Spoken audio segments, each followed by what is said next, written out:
Assalamualaikum warahmatullahi wabarakatuh. Alhamdulillah, alhamdulillah rabbil alamin.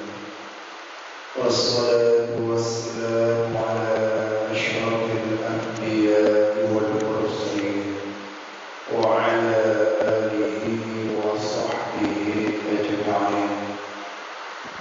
Amma ba'd. Faqala Allah ta'ala fil Qur'anil Karim, ya ayyuhalladzina amanu taqullaha haqqa tuqatih wa la tamutunna illa wa antum muslimun. Wa qala Rasulullah sallallahu alaihi wasallam, man salaka tariqan yaltamisu fihi 'ilman sahhalallahu tariqan ilal jannah. Barang siapa yang berupaya mendapatkan suatu ilmu, niscaya Allah akan memudahkan jalannya menuju surga nanti. Mudah-mudahan kita termasuk golongan-golongan yang disertakan Nabi sallallahu alaihi wasallam. Amin amin ya rabbal alamin. Baik Bapak sekalian, yang dimuliakan oleh Allah Subhanahu wa taala, kita akan melanjutkan pengajian kita pada kali ini.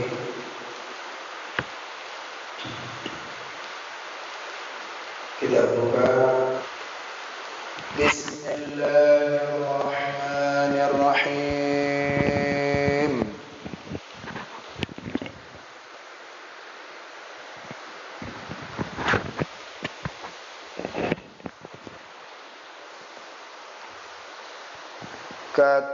Kata muallif, pengarang kitab, penyusun kitab. Muallif itu muallif ya, pengarang kitab. Musannif ya, penyusun kitab. Jadi kalau disebutkan musannif berkata, jadi pengarang kitab. Muallif berkata, penyusun kitab. Pengarang kitab, penyusun kitab. Kata muallif radhiyallahu anhu bahwa hukum mengisap bakar itu 3 wajah, 3 pendapat.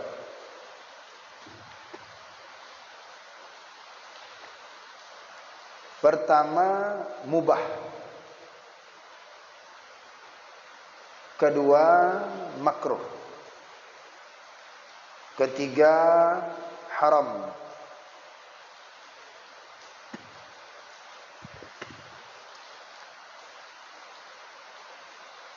Maka yang mubah itu yaitu bagi barang siapa yang bermanfaat pada tubuhnya atau menyukakan hatinya,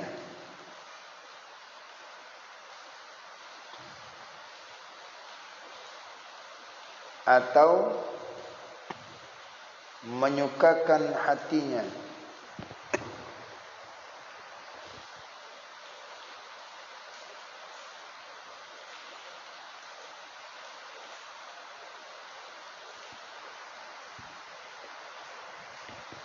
Dan yang makruh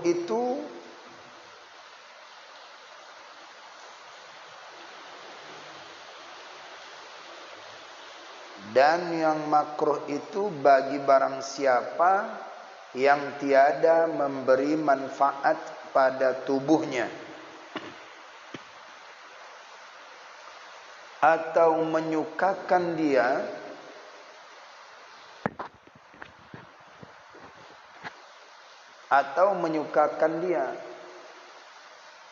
tetapi jika ada qadhi atau mufti, orang yang berfatwa. Qadhi itu orang yang mempunyai kekuatan, power di dalam satu hukum. Atau mufti, orang yang mengeluarkan fatwa. Atau ikutan segala manusia.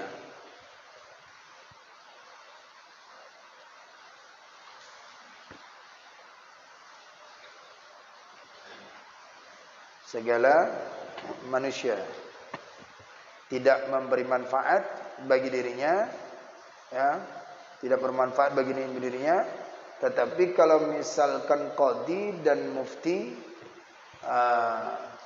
atau cuma ikutan segala manusia, maka hendaklah ia menghisap bakar itu pada tempat yang sembunyi, supaya jangan dilihat oleh segala yang jahil, yang tiada mengetahui hukum wajah yang tiga. Lalu diikutinya lah akan dia, lalu diikutinya lah, ikutinya lah, ada titik 3 di bawah itu. Lalu diikutinya lah akan dia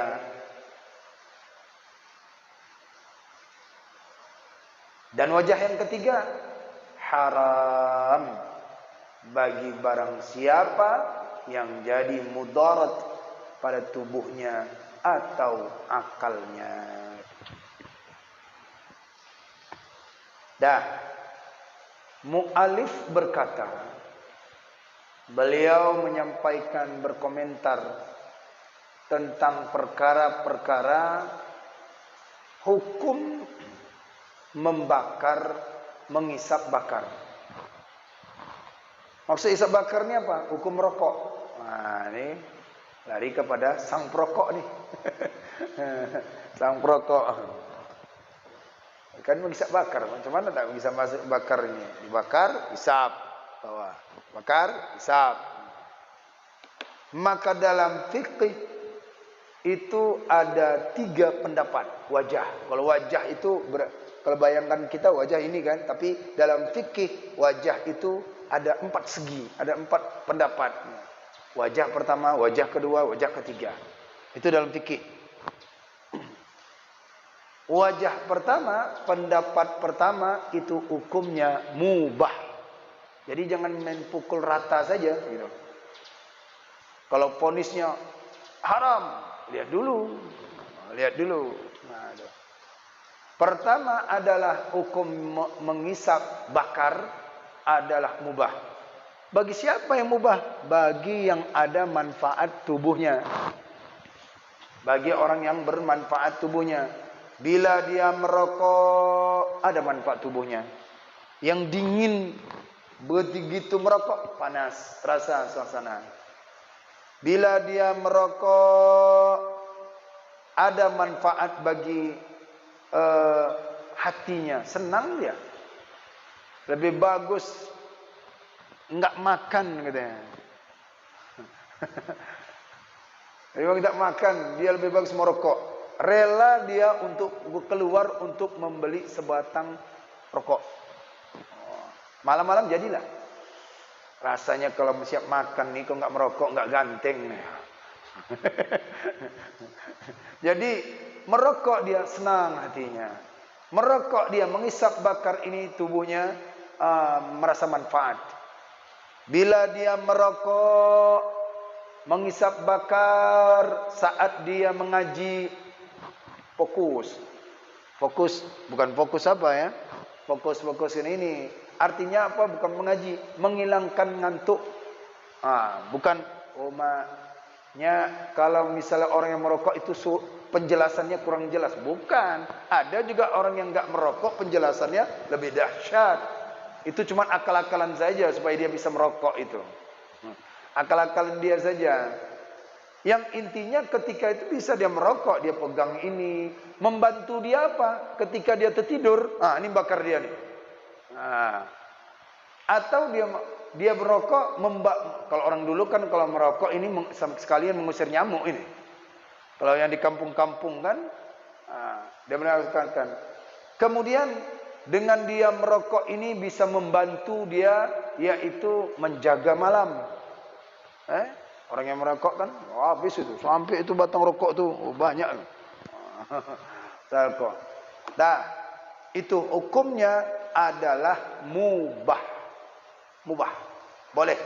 Silahkan bagi yang merasa dia merokok itu. Merokok bermanfaat tubuhnya. Ya, tapi kalau sudah banyak terbatuk-batuk, itu udah nggak lama lagi. Jadi berhentikan itu. Berhentikan ya merokoknya. Kalau sekali-kali boleh. Boleh sekali. Udah berapa kali nih? Udah banyak kan? Sekali-sekali. Ada yang dia merokok, saya nggak enak merokok. Menghargai kawan. Kawan nggak ngargain kita kalau nggak merokok. Nggak merokok kita, dia merokok. Menghisap dia bahkan. Nah, itu bukan alasan karena menghargai. Jadi dalam satu hukum tak ada menghargai.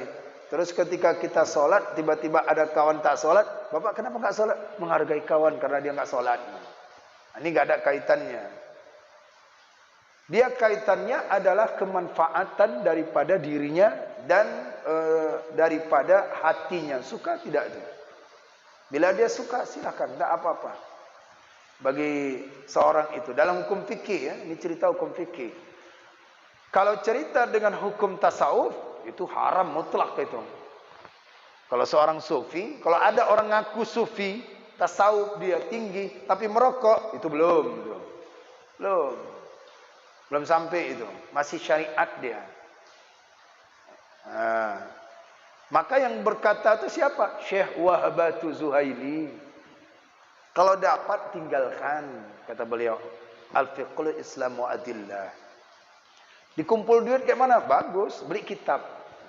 Ya kan? Beli kitab, baca-baca, bermanfaat. Kedua, hukum menghisap bakar itu rokok adalah makruh.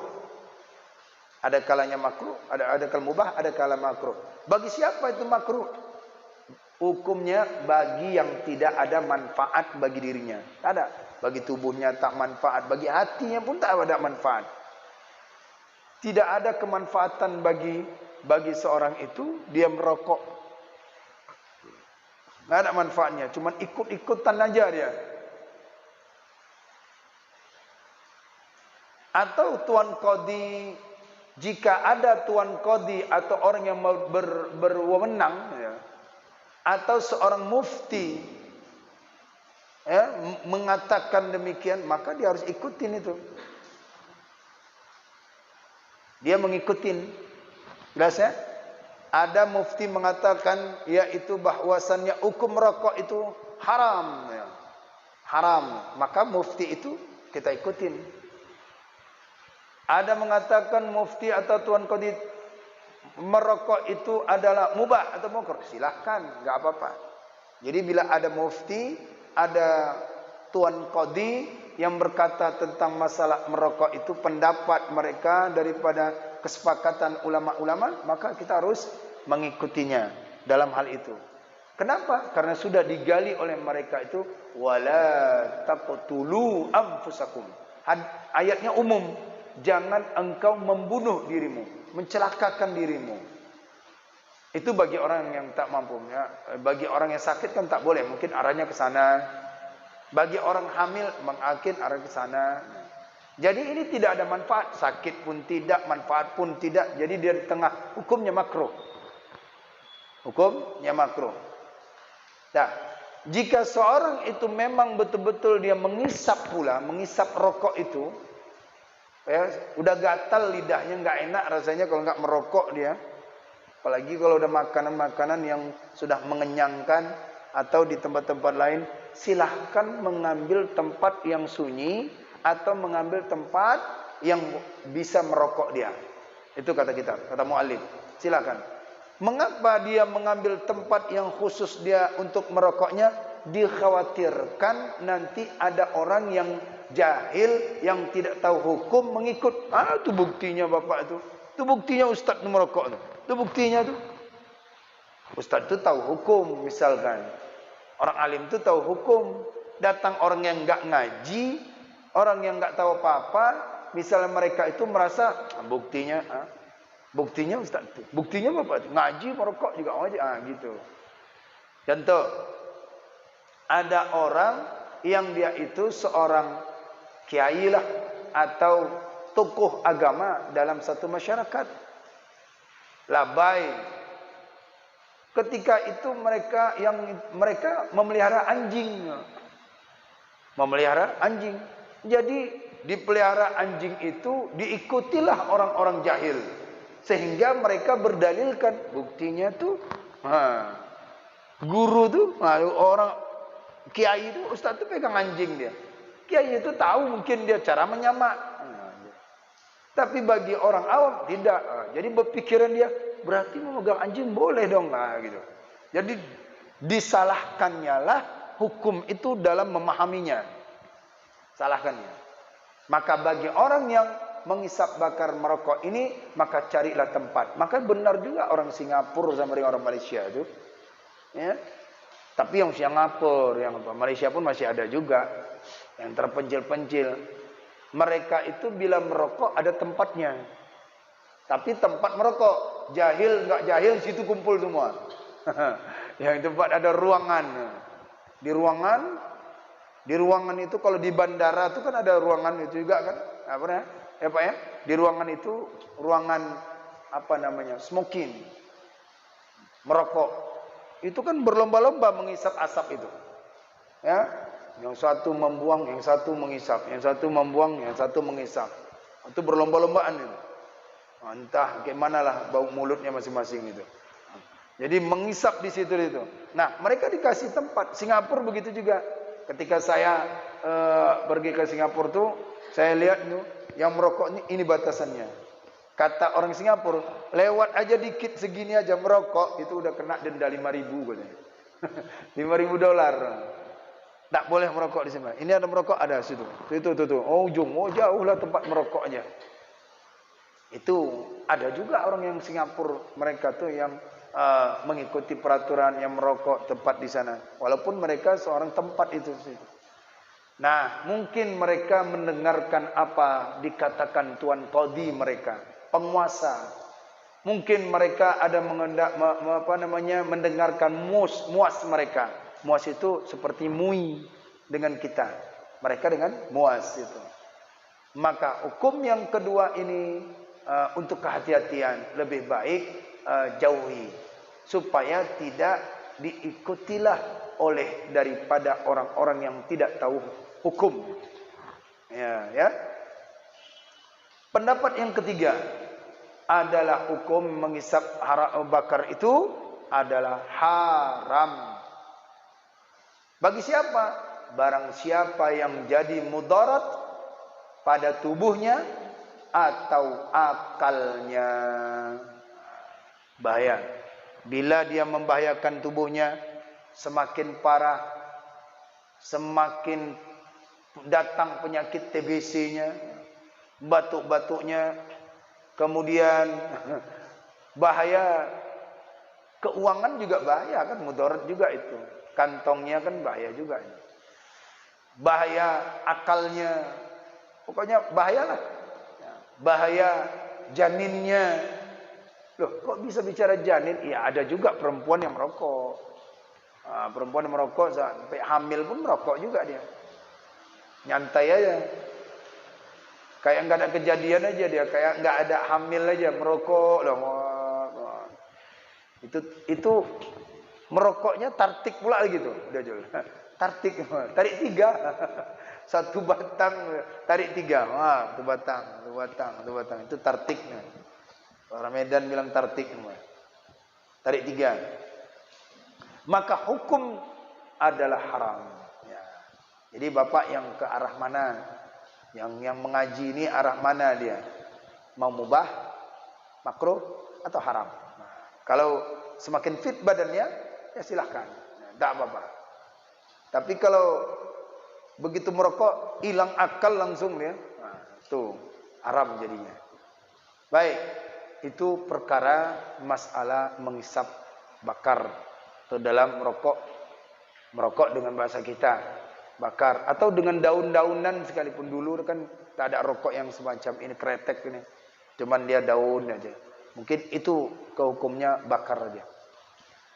Dan demikian lagi haram bagi barang siapa yang tidak memberi manfaat dan tidak menyukakan dia, karena yang demikian itu membuangkan harta dengan sia-sia.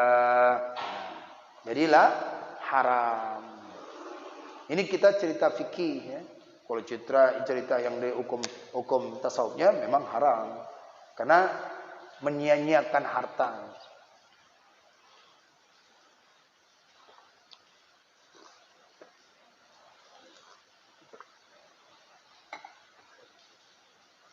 Dah. Satu bungkus sekarang berapa? 15.000. 15.000 dikumpul sebulan berapa? Aduh. Kalau yang sekarang enggak merokok dulu rasanya nyesal dia. Saya pun nyesal juga, merokok juga dulu. Merokok waktu di pesantren di sini pun merokok juga, tapi sekali-sekali. Setelah itu enggak lagi. Merokok pegang-pegangan aja. Merokok pegang-pegangan aja. Kalau udah berdebat-debat, itu udah merokok tuh. Jadi serius jadinya, serius. Ada yang demikian itu. Semakin dia merokok, semakin lancar ngomongnya. Merokok makin lancar ngomongnya. Hilang ngantuknya. Tapi itu cuman iseng-iseng aja. Setelah saya tahu dalilnya kuat, bagus tidak. Itu baiknya tidak. Dan hemat kita juga, bisa beli kitab. Nah, cari yang bermanfaat, harta yang beli Al-Quran, wakafkan, kumpulkan, wakafkan ke masjid. Beli kitab, beli baca-bacaan, buku-buku bacaan yang bermanfaat untuk ketakwaan, untuk akhirat. Nah, itu dia. Maka sekarang ini banyak yang santri-santri pun banyak yang merokok. Kalau yang pesantren-pesantren itu mereka dia merokok tuh. Mengapa dia merokok? Karena ditirunya gurunya. Lagi ngajar gurunya, depan santri yang berumur masih SMP, SMA. Jadi santrinya merokok. Memang enggak di depan guru, tapi di belakang dia di kantin merokok. Ya, kenapa? Ada yang dilihatnya. Sehingga dia ikut pula merokok. Nah, seperti inilah tadi itu dikatakan. Jahil orang mengikutinya. Jadi mengikut. Karena mengikutkan tadi itu. Gurunya. Guru saya aja merokok. Kan berarti nggak apa-apa. Itu. Dah. Sia-sia harta yang dibakar tadi. Dan demikian lagi haram meminum segala yang cair lagi memabukkan. Apa itu yang cair lagi memabukkan? Arak. Ini pasangannya nih, rokok dan arak. Tapi kalau Syekh Ihsan Jempes, beliau enggak apa-apa, mubah. Dalam kitab beliau itu Ad-Dukhan. Itu hukumnya Al-Qahwatud Dukhan. Kopi dan rokok. Kopi dan rokok. Maka ada niatnya yang sudah saya sharekan itu kan. Niatnya. Merokok ada niatnya. Qahwatun, kopi juga ada niatnya. Niat apa? Niat ibadah. Kopi, niat mengikuti ulama salaf.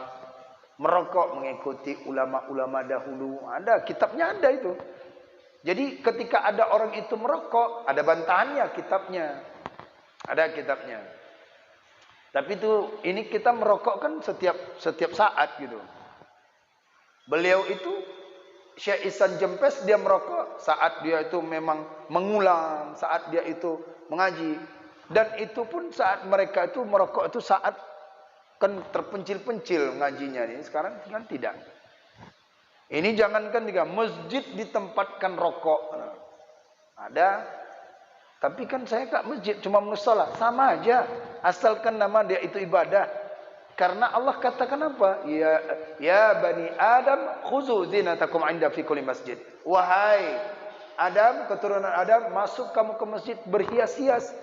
Ini dia masuk dengan yaitu merokok. Merokok itu kan sesuatu yang tidak disenangin orang sebagian. Jadi baunya masjid jangan dibuat bau, wangi gitu. Jadi ayatnya ke situ. Jangan. Tapi yang rata-rata pun, yang kiai setempat pun merokok pula dalam masjid. Jadi jamaahnya ikutlah merokok. Ada kan? Kiai-kiainya merokok juga di masjid. Jadi orang yang mengikuti, kiai, Pak Imam itu aja merokok di dalamnya. Ikutlah merokok. Nah, haram pula meminum minuman yang cair dan arak, cair yang memabukkan seperti arak dan tua dan nabiz. Nabiz ini apa ya? Dan kilang dan pengasai. Ini nama-nama air-air yang memabukkan lah, yang cair dan barang sebagainya. Dan tidak harus meminum arak. Tidak mesti itu orang minum arak, tidak. Minum yang tadi aja, nabiz aja itu udah haram itu. Dan tidak harus meminum arak dan barang sebagainya. Mengapa? Karena akan obat yang dahaga dan segala najis yang lain daripada yang memabukkan itu harus ia diambil akan obat. Dan tiada harus meminum arak. Dan tiada harus meminum arak dan barang sebagainya. Karena akan obat yang dahaga. Obat dahaga. Maksudnya segala apa saja minuman-minuman yang minuman itu bila banyak-banyak diminum, hilang dahaganya, bisa memabukkan. Nah, itu jadi haramlah dia. Enggak mesti itu arak gitu. Sesuatu apa saja yang dia minum, obat-obatan, ya, sesuatu apa saja yang dia minumkan obat untuk menghilangkan dahaga, maka yaitu hilang. Maka jadi haramnya. Dan segala najis yang lain daripada yang memabukkan itu harus ia diambil akan obat. Segala benda-benda yang bernajis diambil sebagai jadi obat, terus dia memabukkan, maka itu hukumnya haram. Tua, arak, najis, dijadikan obat, haram. Dijadikan obat. Terus kalau kita pakai ini sebagai obat, boleh. Kita obat ini boleh, tapi tetap hukumnya najis karena darurat. Seperti babi itu haram, dia najis, tapi dimakan juga. Bagi siapa? Orang yang darurat. Nggak ada lagi makanan, cari mana. Yang ada babi itulah lewat. Nah, dimakan babi itu.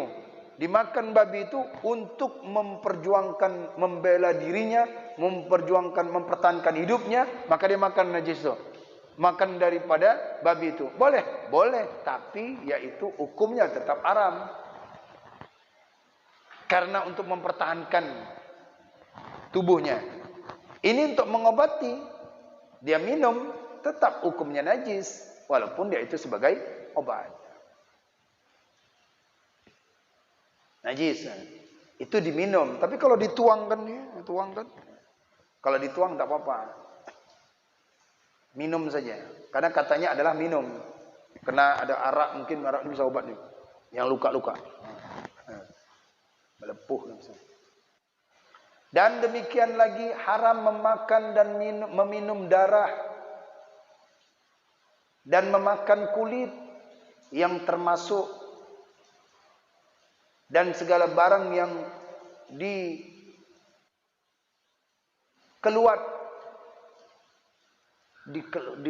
dikeluat ini barang yang menjijikkan. Haram memakan dan meminum darah dan memakan kulit yang termasuk dan segala barang yang dikeluat. Apa dikeluat itu? Yaitu mani dan bulugam. Mani itu hukumnya haram. Memakan mani, sperma itu hukumnya haram, walaupun dia itu suci. Tapi dia itu termasuk daripada barang yang benda yang menjijikkan, mengotorkan, maka hukumnya haram. Bendanya suci. Suci. Bila tersentuhlah sperma atau mani di kain baju kita, kemudian kita bawa salat, sah. Karena benda. Karena Nabi pernah itu dalam kain, kena sperma, terus dikorek Nabi. Nah, tidak boleh suci. Tapi kalau cuma wadi, mazi, itu bila kena kain, sucikan. Karena dia najis. Tapi kalau mani, tidak. Kenapa mani tidak suci? Karena disitulah asal daripada yaitu manusia. Walaqad karramna bani Adam, dan sungguh kami muliakan daripada anak Adam, itu mulia. Tapi bila dia tertelan atau dimakan, maka hukumnya haram makannya. Nah, sekarang orang udah bangga pula di YouTube pun, di medsos pun udah bangga, YouTube-nya, medsos. Bangga dia meminum-minumkan itu. Katanya obat awet muda. Ah, itu semacam lah. Nah, hukumnya haram karena dia sesuatu barang yang luat yang menjijikkan. Dan bulgham, dahak. Nah, sudah ditarik, ditelan lagi, sayang dibuang deh. Telan, bulgham. Bulgham itu dibuang, ditelan. Maka hukumnya haram. Sengaja ya, kalau nggak sengaja kan lain. Ini sengaja. Kemudian ingus. Ingus tak mau dia buang. Begitu turun udah masuk lagi. Keluar lagi 11, turun masuk lagi. Sayang katanya. Keluar nanti, begitu keluar nanti nggak ada cairan dia. Jadi buangnya ingus. Haram. Karena sesuatu yang menjijikkan, itu dia. Dan makruh memakan daripada upah membuang darah. Oh, upah membuang darah nih makruh lah. Makruh. Dan menyapu sersah dan cemar, menyapu darah, disapu ke muka, makruh. Nah, ya, ketika nyembelih hewan, dia ambil darah, disapukannya mukanya, makruh. Disapukannya ke bayi itu, potong ayam, kemudian dipotong ayam itu, sapukannya ke bayi. Potong ayam, kemudian disiramkannya ke mobil. Ditanya kenapa? Supaya dia itu tidak dapat kecelakaan. Nah, ini syubhat, ini namanya syubhat, seperti kajian. Maka hukumnya makruh, cemar-cemar.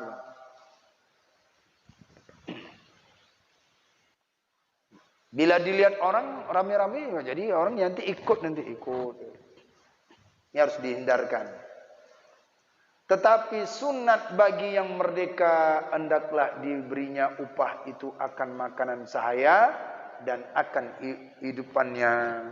Tak usah diberikan darah, tetapi apa dia upahnya saja untuk mempertahankan hidupnya bagi seorang yang merdeka itu tadi. Baik, itu makanan-makanan yang berkaitan daripada makan yang haram, yang cair, dan dia itu benda-benda yang menjijikkan. Nah, ini yang kajian kita. Nah, insyaallah kita akan lanjutkan. Kita bagikan aja. Nah, jadi bisa nanti Sabtu selesai, Jumat separuh. Nah, kita bagikan. Target Sabtu selesai ini. Di sini ya mesti lengket pula nih. Nah, insyaallah kita akan lanjutkan kembali, ambil kesimpulannya. Dan ini rujukannya bahwasannya tentang masalah hukum dalam mengisap bakar atau merokok ada 3 wajah. Walaupun dalam Syekh Wabatul Zuhaili itu ada 4 ya. Sebagian pendapat ulama itu ada 5, dan termasuk sunat juga gitu. Ada, tapi Shirathul Mustaqim tidak menyebutkan. Karena nanti bisa meniru yang lain.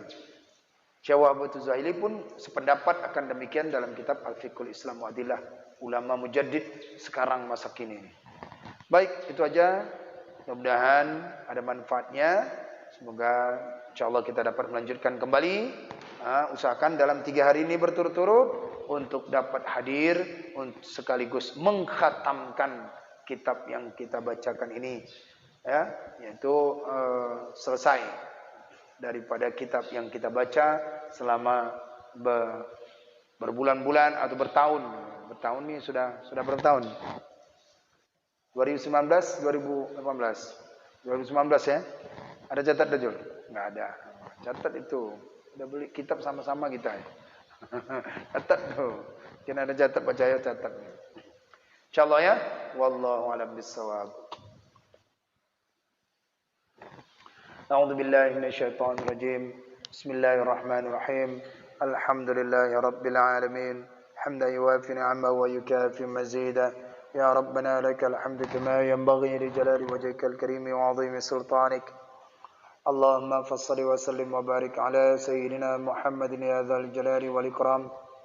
Wassalli wa sallim an sadatina ashabi Rasulillah ajma'in. اللهم أحسن عاقبتنا في الأمور كلها وأجرنا من خزي الدنيا وعذاب الآخرة. اللهم إنا نسألك رضاك والجنة ونعوذ بك من سخطك والنار. اللهم إنك عفو كريم حليم تحب العفو عنا يا الله يا كريم.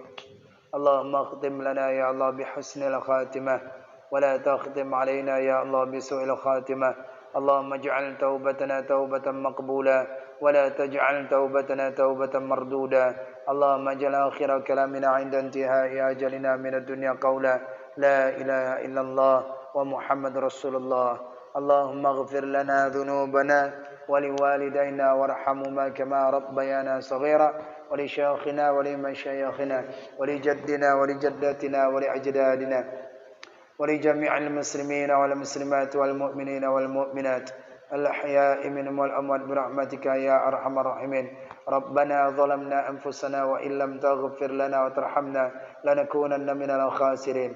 ربنا آتنا في الدنيا حسنة وفي الآخرة حسنة وقنا عذاب النار. وصلى الله وسلم على سيدنا محمد وعلى آله وصحبه أجمعين. سبحان ربك رب العزة عما يصفون والسلام على المرسلين والحمد لله رب العالمين. الفاتحة. أعوذ بالله من الشيطان الرجيم. بسم الله الرحمن الرحيم.